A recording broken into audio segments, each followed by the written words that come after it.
Gente, então, dando prosseguimento onde nós paramos na última videoaula, nós estávamos falando da figura 12 sobre a troca gasosa e a função dessa troca gasosa. Então, vamos voltar um pouquinho lá atrás, tá? O que acontece?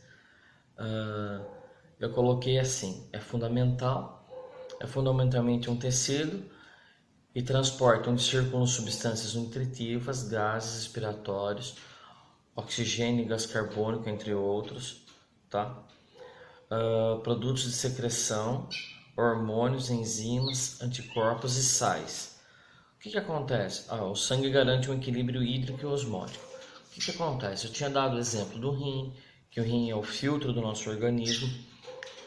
Ele tem partes específicas, principalmente os néfrons, que funcionam como realmente uma peneira.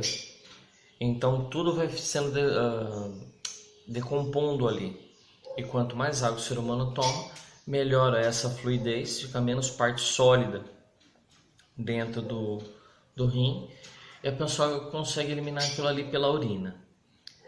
Nessa imagem, o que acontece? A parte em vermelho é o sangue rico em oxigênio. E a parte azul é o sangue rico em gás carbônico.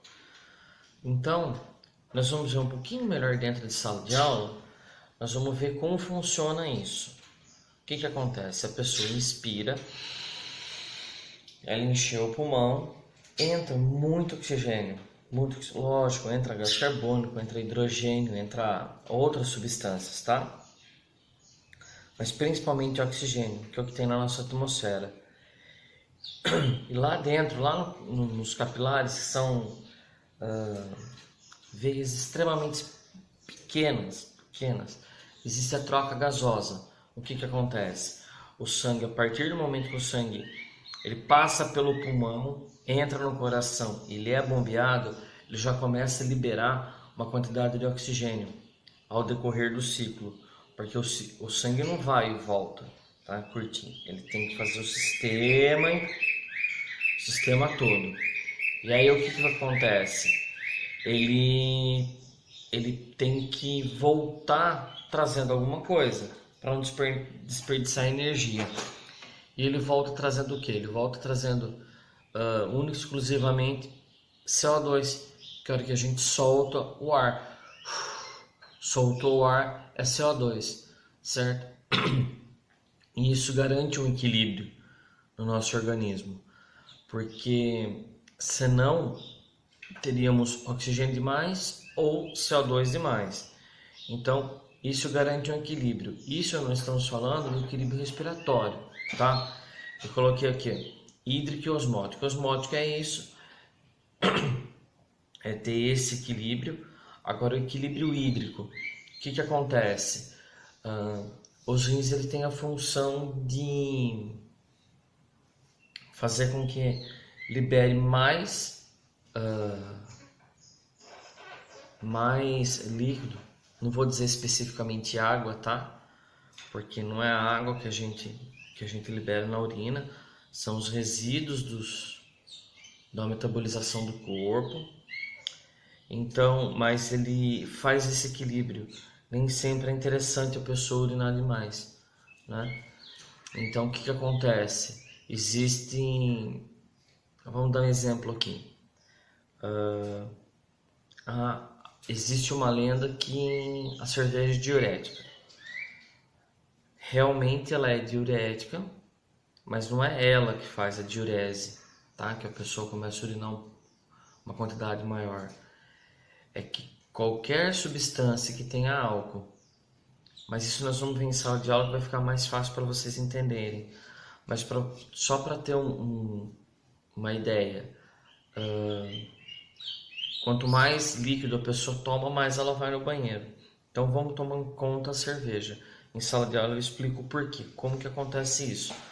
Mas se a pessoa tomar uma quantidade muito grande de cerveja, ela começa no banheiro, vai no banheiro. E aquilo ali, de certa forma, é interessante, tá? Não hoje, não nos dias de hoje, tá?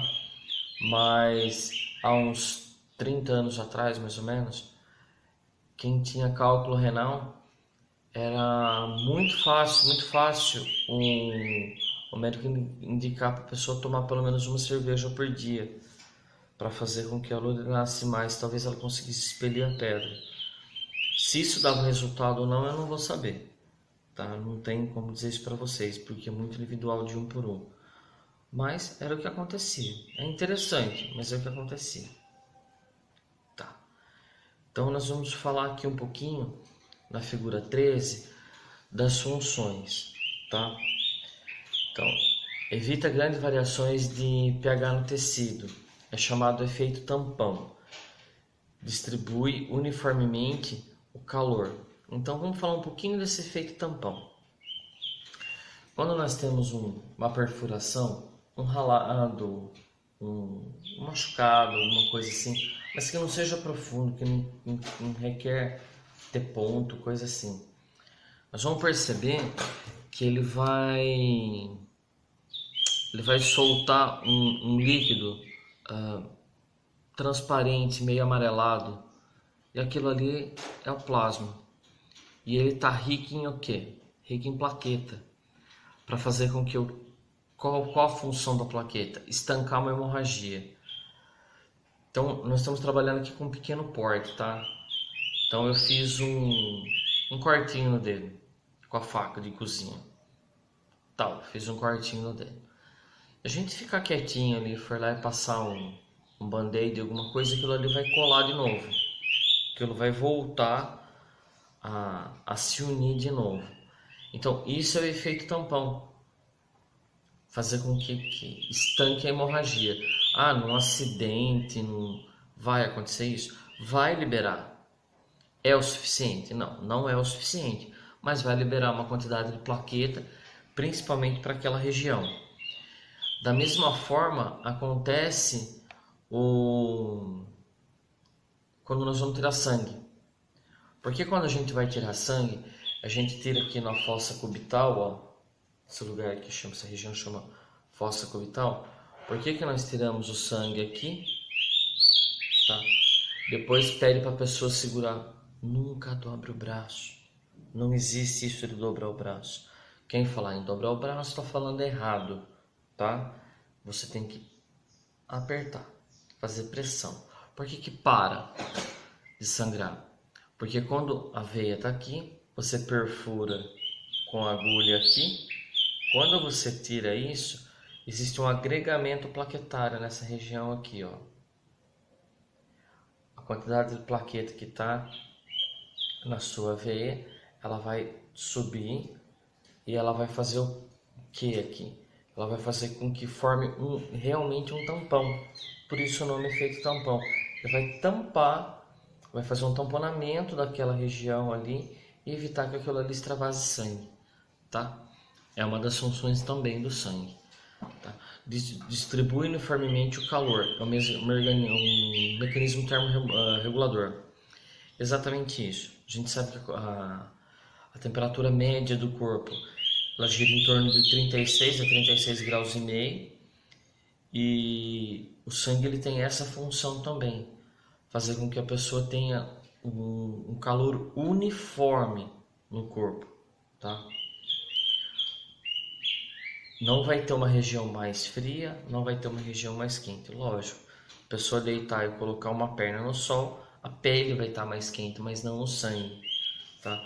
Ele vai manter isso girando no seu organismo, tá? Numa determinada temperatura, certo? Pela ação dos leucócitos, exerce a proteção contra agentes infecciosos e corpos estranhos que penetram no organismo. O que acontece?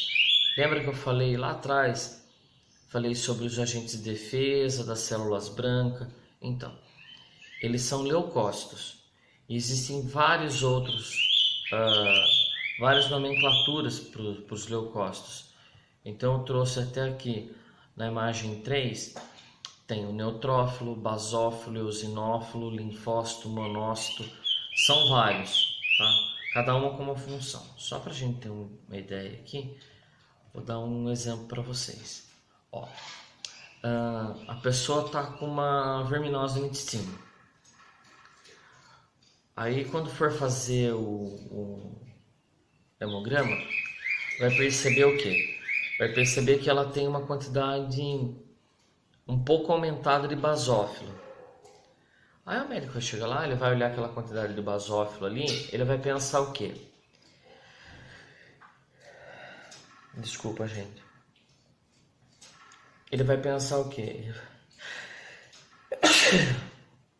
Ele vai pensar o quê? Ele vai falar, não, tem uma quantidade de basófilo, isso aqui não é normal. Mas normalmente o basófilo, ele é encontrado em uma concentração um pouquinho mais alta quando a pessoa tem uma verminose no intestino.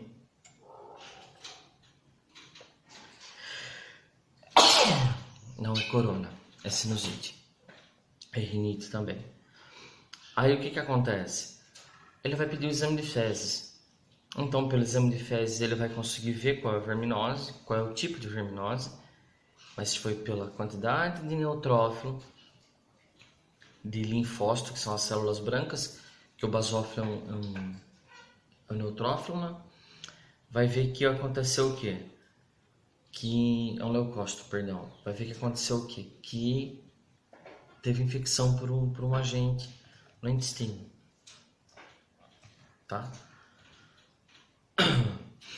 Então, com esse exemplo aqui, ó, ele exerce função contra os corpos estranhos que entram no organismo.